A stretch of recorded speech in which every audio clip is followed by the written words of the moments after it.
Hello everyone, कैसे हैं आप बच्चों। तो चलिए आज हम लेसन नंबर 2 स्टार्ट करेंगे। हमारे पाठ का नाम है वर्णमाला। वर्णमाला आज हम सीखने वाले हैं। देखिए, वर्णमाला जो हमारा पाठ है ये मुख्यतः दो शब्दों से मिलकर बना है, एक तो वर्ण और माला। ठीक है, तो पहले हम आज इसमें सीखने जा रहे हैं वर्ण क्या होते हैं। तो पहले वर्ण के बारे में ही बात करते हैं और सीखते हैं वर्ण क्या है।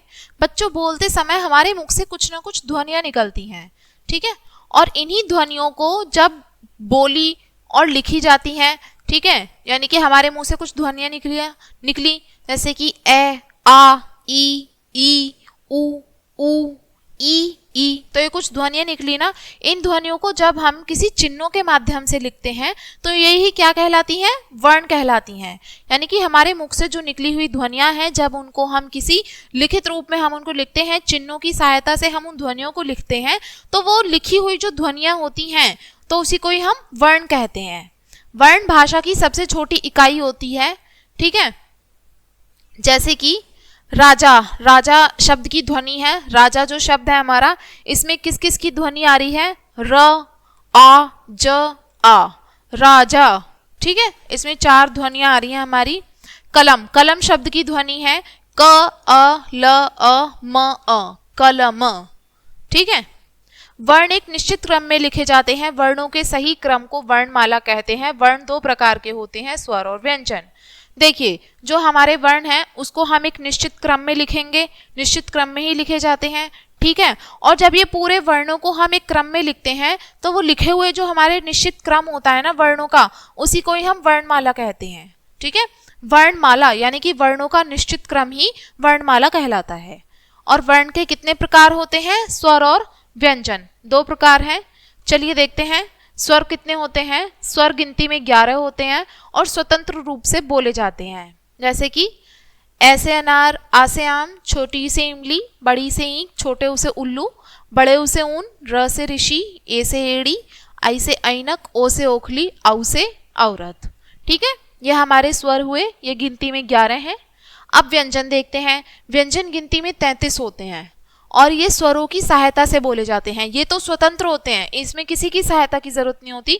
लेकिन जो व्यंजन होते हैं ये स्वरों की सहायता से बोले जाते हैं। जैसे क, आपने देखा ना, क में अ की आवाज आई तो ये इसकी सहायता से ही बोले गए हैं।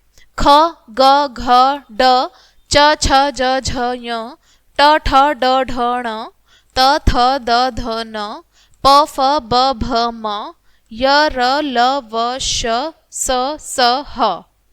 ठीक है, ये हुए हमारे व्यंजन। और इसमें अतिरिक्त वर्ण कौन से हैं, ड और ढ। ड और ढ हमारे अतिरिक्त वर्ण हैं इसमें। आगे देखें, संयुक्त व्यंजन देखते हैं। संयुक्त व्यंजन क्या होते हैं, क्ष, त्र, ज्ञ, श्र।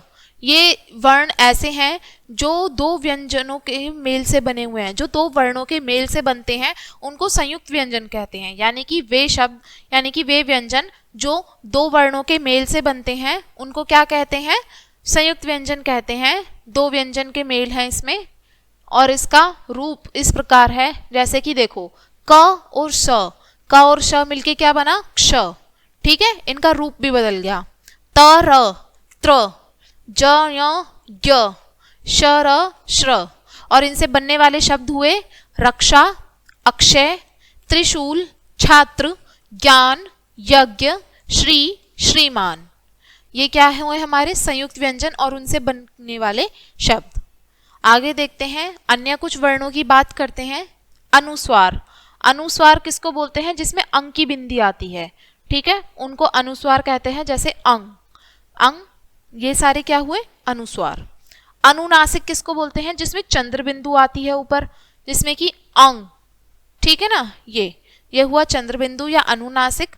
विसर्ग देखते हैं। विसर्ग का चिन्ह ये होता है, ठीक है, इसकी ध्वनि कैसे निकलती है, ह के रूप में निकलती है। जैसे अह, आणे खाली, अह, ठीक है, तो ये विसर्ग हुए।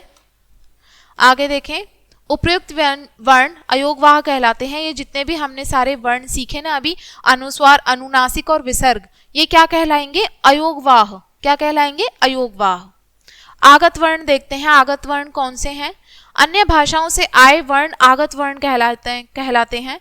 जो दूसरी भाषाओं से जो वर्ण हम पढ़ते हैं वो आगत वर्ण है। जैसे अ, ज, फ, ये बेसिकली इसमें नहीं बोले जाते। अ का जो शब्द इस्तेमाल होता है वो अंग्रेजी भाषा में होता है, ज और फ का उर्दू भाषा में होता है। तो आपने देखा ना, ये और भाषाओं से आए गए वर्ण हैं, इसलिए इनको क्या बोलते हैं, आगत वर्ण कहते हैं। जो दूसरी भाषा से आते हैं वर्ण वो आगत वर्ण। ठीक है, अब देखते हैं हमने क्या सीखा। स्वर हमारे गिनती में 11 होते हैं, व्यंजन 33 होते हैं। ठीक है, श्र, क्ष, त्र, ज्ञ, श्र, ये जो हमारे 4 व्यंजन हैं जो दूसरे व्यंजनों की सहायता से मिलके बनते हैं, 2 व्यंजनों उसके मेल से बनते हैं, वो संयुक्त व्यंजन होते हैं। आगत वर्ण कौन से होते हैं हमारे, अ, ज, फ। ठीक है, ये हमारे आगत वर्ण है। तो बच्चों ये था हमारा लेसन वर्णमाला, और मैं आशा करती हूँ आपको वर्णमाला अच्छे से समझ में आ गई होगी। बहुत सारी चीज़ें हमने वर्णमाला पाठ में जानी, वर्णमाला क्या होती है, वर्ण क्या होते हैं, वर्ण कितने होते हैं, व्यंजन, बहुत सारी चीज़ें समझी। तो मैं आशा करती हूँ आपको ये समझ आ गए होंगे। तो चलिए इसको हम यहीं पे ख़त्म करेंगे इसी पाठ के साथ में, और मिलेंगे अगले लेसन के साथ में। और ये वीडियो देखने के लिए थैंक यू।